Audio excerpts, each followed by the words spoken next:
Tuluang Studio.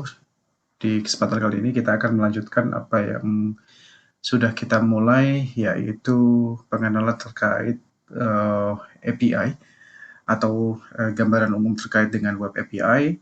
Nah, di bagian yang kedua ini kita akan fokus pada praktis atau praktek untuk membuat API menggunakan .NET gitu ya. Nah, sebelum kita memulai untuk membuat API, ada baiknya kita menyamakan environment yang kita gunakan terlebih dahulu. Jadi teman-teman yang teman-teman perlukan untuk membuat API adalah teman-teman harus melakukan download dan install .NET Core ya. Di sini saya sudah sediakan URL dan tempat downloadnya ya. Di sini kita menggunakan versi 7, di mana teman-teman tinggal klik .NET SDK X64 ini kalau menggunakan 64 bit gitu ya. Nah, nanti package-nya dia akan include dengan SDK-nya. Nah, kalau teman-teman tidak menghendaki menggunakan SDK-nya dan ingin lebih light lagi, bisa download .NET Framework-nya saja, lalu teman-teman untuk editornya menggunakan Visual Studio Code ya. Di sini saya sudah sediakan juga untuk URL-nya. Di code visualstudio.com lalu /download, nanti tinggal dipilih aja. Kalau teman-teman menggunakan Windows, pilih bagian yang Windows. Kalau menggunakan Linux, nanti tinggal dipilih, atau menggunakan Mac tinggal dipilih untuk bagian yang kompatibel dengan Mac, seperti itu. Selanjutnya kalau sudah diinstal semuanya, teman-teman bisa melakukan checking terlebih dahulu untuk versi daripada .NET-nya. Kita bisa menggunakan ini .NET version ini ya. Nah, ini berarti kita sudah melakukan instalasi .NET sebelumnya, dan .NET version yang kita gunakan adalah versi 7. Seperti itu. Nah, kalau sudah, apa yang nanti kita akan buat? Yang pertama, kita akan membuat satu project. Kita menggunakan Visual Studio saja, Visual Studio 2022 ya. Kita akan membuat example project, kita sebut sebagai Customer API. Lalu selanjutnya kita akan buat satu model, di mana model ini berisi informasi terkait dengan customer. Jadi ada customer ID, ada customer name, customer address, customer phone number mungkin, dan informasi yang lain yang sekiranya diperlukan oleh customer. Selanjutnya setelah kita buat model, kita akan buat controller, di mana di controller tersebut kita nanti akan coba bikin 5 function. Yang pertama adalah get all customer untuk menampilkan keseluruhan customer. Lalu yang kedua, kita akan membuat get customer by ID. Bagaimana kalau kita ingin menampilkan spesifik customer berdasarkan dari ID customer. Lalu kita akan coba juga menggunakan method post atau explore. Untuk method post ya, untuk menambahkan customer baru. Kita akan explore juga untuk method put untuk melakukan update customer, dan method delete untuk melakukan remove customer atau menghapus customer dari list customer ya. Nah, selanjutnya kita akan tes walkthrough satu persatu, dan nanti di next sessionnya kita akan coba convert API yang sudah kita buat ini menjadi service. Jadi di kesempatan kali ini kita akan stop di tes sampai dengan controllernya, seperti itu. Baik, tanpa berlama-lama, mari kita mulai saja untuk sesi demonya untuk membuat CRUD API. Agar tidak mengganggu, saya close saja slide-nya, lalu kita buka Visual Studio. Oke, saya remove aja ini. Oke, setelah itu kita di sini ada beberapa pilihan. Kita bisa create new project. Nah, pilihannya di sini kita pilih ASP.NET Core Web API. Lalu selanjutnya kita buat Customer API. Solution name-nya adalah Customer API, sama ya. Kita next. Nah, selanjutnya kita pilih .NET Framework-nya adalah .NET versi 7. Di sini ada juga pilihan yang versi 6 yang saya punya ya. Lalu di sini kita enable juga untuk configure for HTTPS-nya. Untuk Dockernya saya disable karena kayaknya kita belum perlu. Lalu kita juga menggunakan controller, kita enable, dan Open API juga kita enable. Kalau sudah, kita create. Kita tunggu beberapa saat. Nah, ini kita sudah diarahkan ke workspace customer API. Penandanya adalah di sini ada satu tab berisi workspace daripada customer. Hanya saja di sini Solution Explorer-nya tidak muncul ya. Kita akan munculkan dari View Solution Explorer. Nah, kita sudah berada di Solution Explorer untuk Customer API. Kita akan coba lihat untuk default API-nya terlebih dahulu. Oke, nah di sini nanti pada saat kita ingin running ya, kita pastikan berada di directory yang sesuai. Jadi di sini saya punya my personal workspace directory, lalu di sini ada customer API, ada juga solusinya di dalam directory yang lain lagi customer API. Nah, caranya teman-teman bisa melakukan klik di sini ya, atau kalau saya lebih suka menggunakan command line .NET Watch Run. Saya merasa kalau misalkan menggunakan command line itu lebih cepat ya eksekusinya dibandingkan saya menggunakan button yang ada di atas ini. Oke, nah kalau sudah, ini adalah default controller bawaan daripada .NET ya. Pada saat kita membuat default API, maka akan dibuatkan satu controller disebut sebagai weather forecast, di mana di sini dia akan menampilkan informasi untuk forecast daripada weather atau cuaca ya. Kita bisa coba di sini dengan klik try, lalu execute.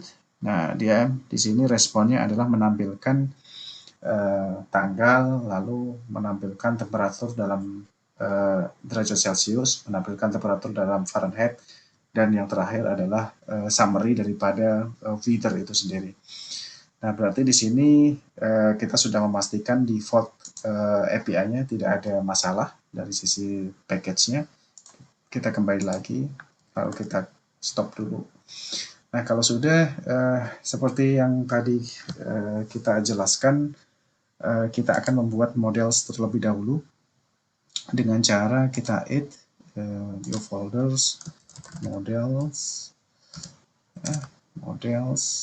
Nah, kita akan buat satu kelas di sini, new item. Nah, kelasnya kita sebut sebagai customer class ya, customer. Oke, pastikan tidak typo agar nanti tidak bingung ya. Nah, yang pertama kita akan buat properti-properti daripada customer itu sendiri. Jadi kita perlu yang namanya customer ID. Lalu yang kedua kita perlu biasanya customer itu string customer name. Lalu di sini string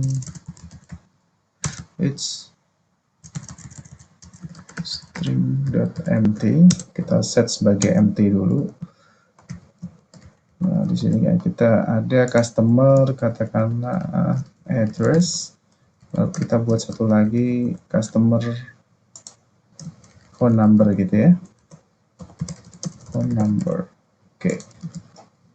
Ini sebagai contoh saja, di sini kita ada 4 properti ya, ada customer ID, customer name, customer address, dan customer phone number. Nah, untuk pembuatan model, karena model itu berisi properti daripada entitas yang kita buat, jadi untuk customer ini cukup. Nah, kita akan lanjutkan untuk membuat controller di sini. Kita buat satu controller, new item.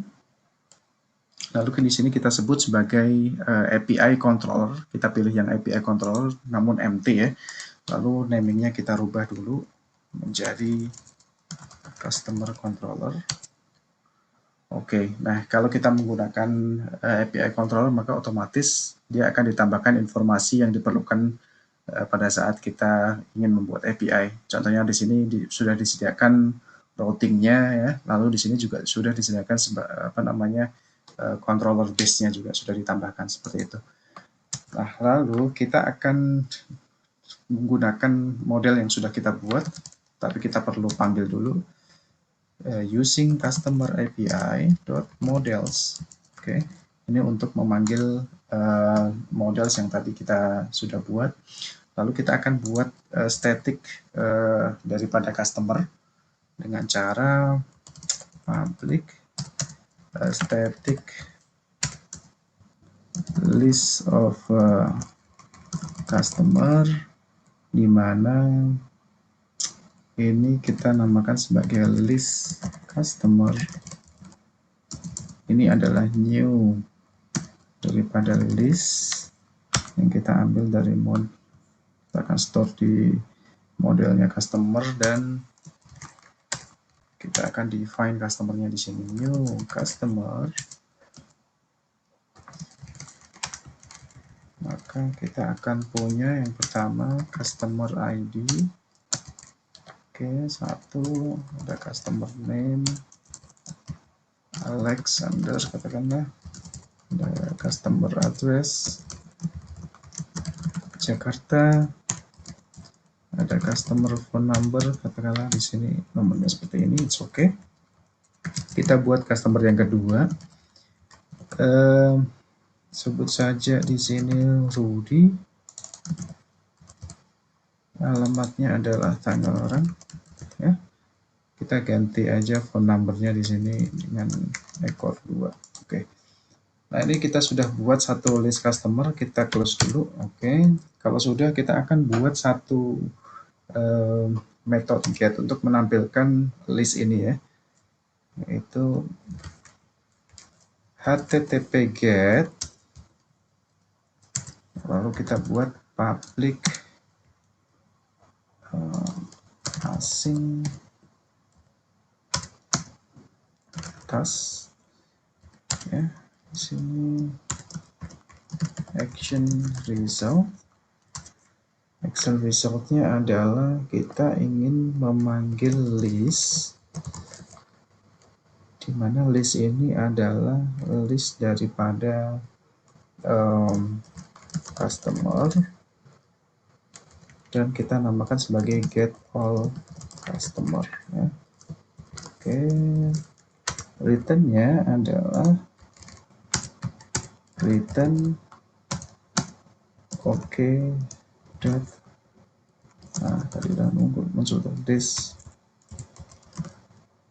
list pakai huruf kecil list customer ya.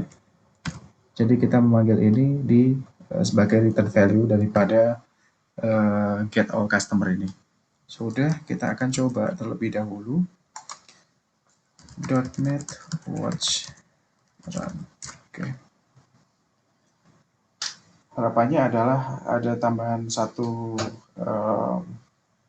metode ya di sini di customer. Nah, ini kita sudah punya satu controller customer di mana defaultnya apabila kita coba try it out, kita execute, ekspektasinya responnya adalah menampilkan list daripada customer yang kita define. Nah, kita tadi define ada dua customer, ada Alexander, lalu addressnya adalah Jakarta dan ini adalah phone numbernya. Lalu yang kedua ada Rudy, customer addressnya adalah Tangerang dan ini adalah alamatnya seperti itu ya, atau phone numbernya. Nah, kalau sudah berarti ini berjalan nih. Oke, metode get yang pertama kita berhasil ya. Lalu yang kedua kita akan buat satu lagi metode untuk menampilkan tapi spesifik ya. Kita ingin menampilkan tapi spesifik, jadi kita perlu menambahkan customer ID ya. Kita copy aja, get, kita tambahkan di sini parameternya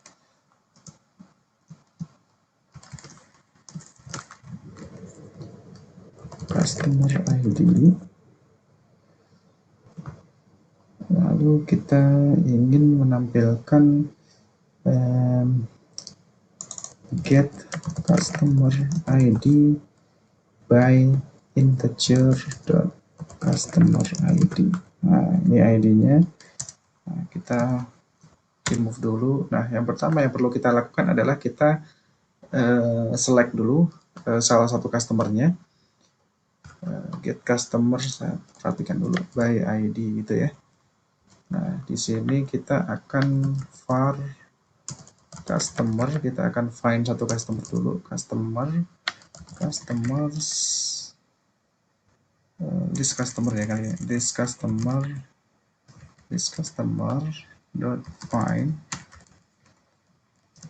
kita cari yang x sama dengan x dot x dot x sama dengan x dot customer ID, dimana ini adalah sesuai dengan customer ID seperti itu. Nah, kalau dia ketemu, maka kita lakukan pengecekan dulu. If customer is null, ya, maka kita returnnya adalah not found. Kita kasih message saja, sorry, the customer does not exist. Oke, kita tambahkan apa namanya bracket di sini. Oke, kalau sudah kita ini kalau dia posisinya tidak ketemu, kalau dia ketemu berarti kita perlu munculkan yang return oke customer. Nah, ini kalau dia ketemu. Oke, kita coba lagi. Ya. Harapannya sudah ada dua function ya. Oke, nah ini tadi yang pertama kita run dulu. Ada dua apa namanya customer di sini. Lalu yang kedua kita coba aja.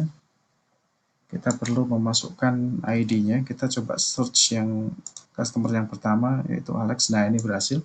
Responnya adalah kita mendapatkan satu customer untuk yang Alexander gitu ya. Coba kita ganti 2. Kita munculkan, kita dapat respons yang Rudy.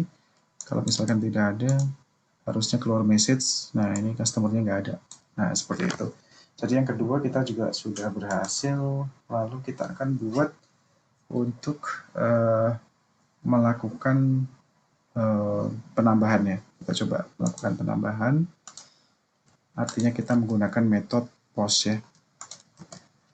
Kita menggunakan metode post.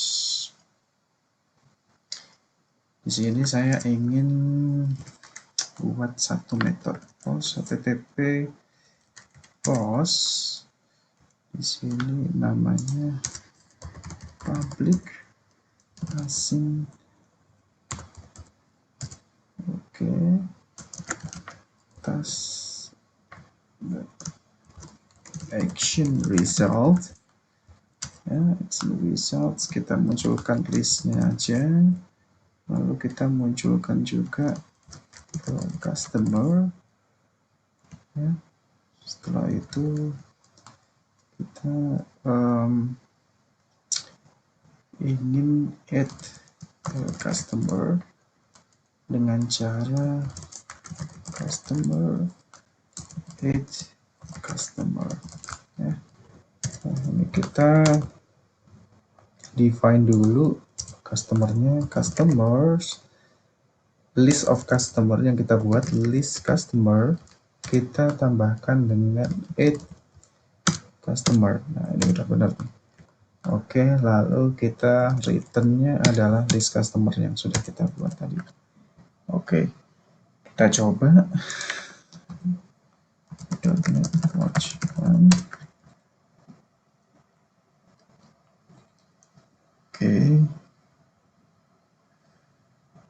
Oke.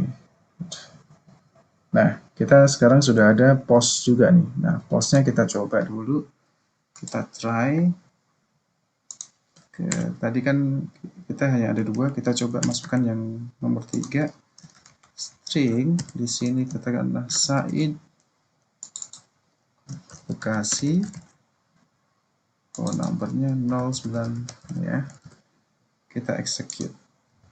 Nah, sudah ya, sudah ditambahkan dan returnnya adalah saat ini ditambahkan dalam list customer. Nah, sekarang kita double check ke API customer yang tadi kita tampilkan di awal. Nah, ini responnya dia Said sudah ditambahkan sebagai customer ketiga. Seperti itu.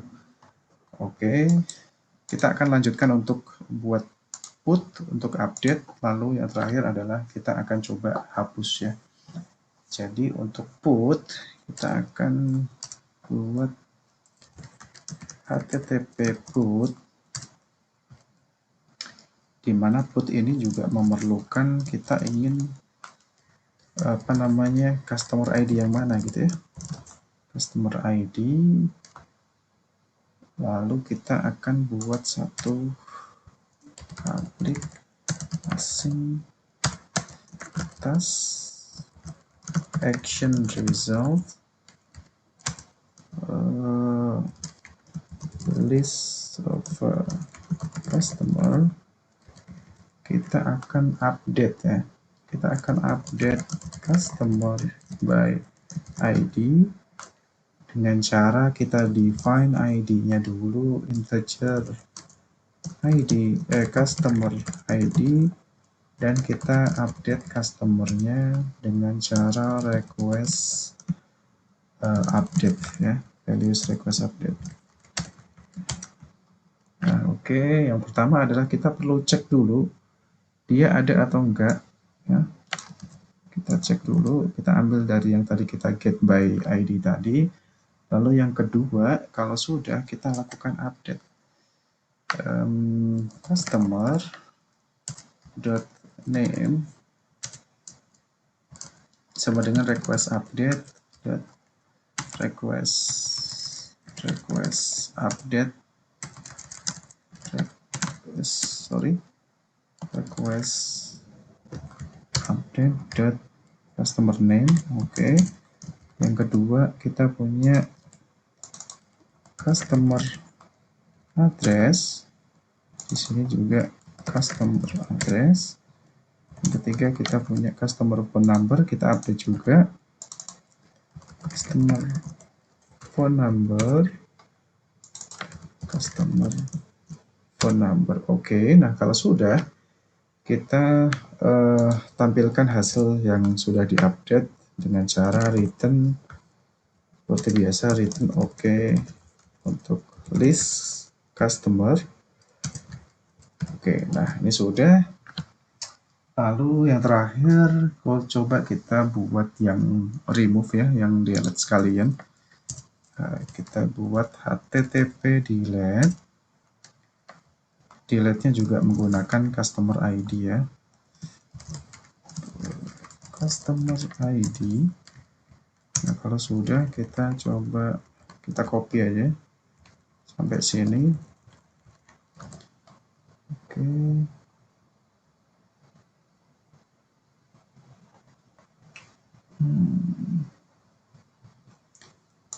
Ini delete customer by ID, kita ganti delete customer by ID. Ini kita buang customer itu. Oke. Nah, kalau sudah kita find dulu. Kalau sudah kita find, tadi saya ngambilnya dari yang update ya. Oke, kalau sudah kita find, sekarang kita lakukan remove ya. Caranya adalah, jadi kita akan list of customer dot remove customer item tersebut. Lalu di sini returnnya kita tampilkan yang sudah kita hapus gitu ya. Ada satu bracket yang hilang di sini. Sebentar kita cek dulu. Customer delete customer by ID.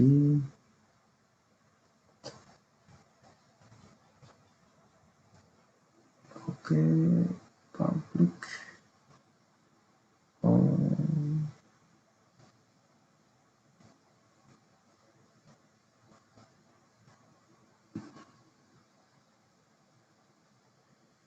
Coba kita lihat dulu di sini ada yang kurang nggak? Oke, kurang 1. Oke, sudah. Oke, jadi kita tadi bracketnya waktu ngopi kurang 1. Nah ini sudah, kita akan coba run dulu ya. Oke.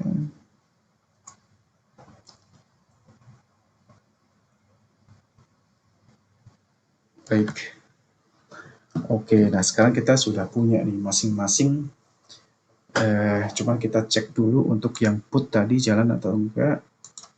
Klik 1. Kita akan ganti ini tetap 1 ya, jangan diganti. String customer name-nya kita ganti menjadi Yahya. Ini kita ganti menjadi mungkin Ambon. Phone number-nya kita random aja ya. Kita execute. Oke, jadi yang tadi Alex berubah menjadi Yahya, dan di sini address-nya Ambon dan phone number-nya kita ganti ya. Oke, coba yang Rudy kita rubah. Rudy kita rubah ini menjadi katakannya Mike. Ini dia alamatnya adalah Jakarta. Phone number-nya kita buat unique. Oke, ini juga berubah ya. Nah, selanjutnya sudah untuk update-nya. Sekarang kita coba untuk delete yang baru saja kita buat ya. Kita akan delete 1 customer, try it out, delete 1. Berarti yang harus ke delete mestinya Yahya ya. Oke, jadi Yahya sudah hilang dan di sini hanya ditampilkan yang Mike saja. Seperti itu. Saya akan close dulu semuanya untuk melakukan walkthrough. Jadi teman-teman, ini adalah semua metode yang kita implementasikan di Customer API. Jadi yang pertama adalah kita punya method get, di mana di sini kita under function customer ini ya. Nah ini akan menampilkan keseluruhan daripada customer. Ya. Di sini cuma ada 1 Mike saja karena tadi kita hapus. Lalu kita punya satu lagi metode post ya. Saya akan close yang ini. Kita punya metode post ini untuk menambahkan. Kita akan tambahkan yang ketiga aja biar enggak itu. Yang ketiga katakanlah di sini namanya ini katakanlah Jawa Barat. Phone number-nya kita random aja. Oke, kita berhasil mendapatkan ini di customer nomor 3 di sini. Kita tambahkan yang lain lagi, mungkin 4. Ini harus Lina. Di sini kita put sebagai Tangerang. Nomornya kita buat nomor cantik 999. Nah, di sini Herlina menjadi customer yang keempat. Nah, setelah itu kita juga bisa cukup ya untuk post ya. Kita akan pindah ke metode yang mencari customer by ID. Kita try it out. Kita select yang pertama dulu. Yang tadi kita tambahkan nomor 4 mungkin, customer nomor 4. Oke, ini Herlina yang tadi kita baru saja tambahkan. Kalau kita ganti ke 3, akan dimunculkan ini. Kalau kita ganti yang pertama, harusnya not found. Nah, ini dia. Sorry, the customer doesn't exist. Ini adalah yang nggak ada ya. Oke, saya kira cukup untuk yang get customer by ID.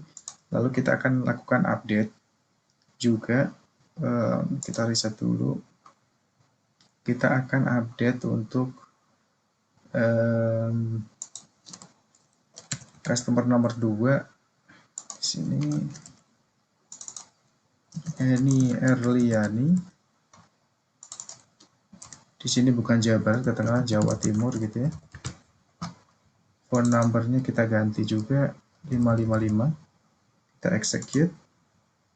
Nah, ini customer nomor 2 ini menjadi Eni Erliani ya, Jawa Timur 555. Seperti itu. Lalu yang terakhir adalah kita akan delete. Saya akan close dulu untuk yang botnya. Yang terakhir kita akan lakukan penghapusan mungkin dari 1 dulu, harusnya dia nggak ada, doesn't exist. Kedua, kita coba kehapus, jadi tinggal 3 dan 4, Eni dan Herlina ya. Kita coba hapus lagi yang ketiga, tinggal Herlina saja. Nah, kurang lebih seperti itu.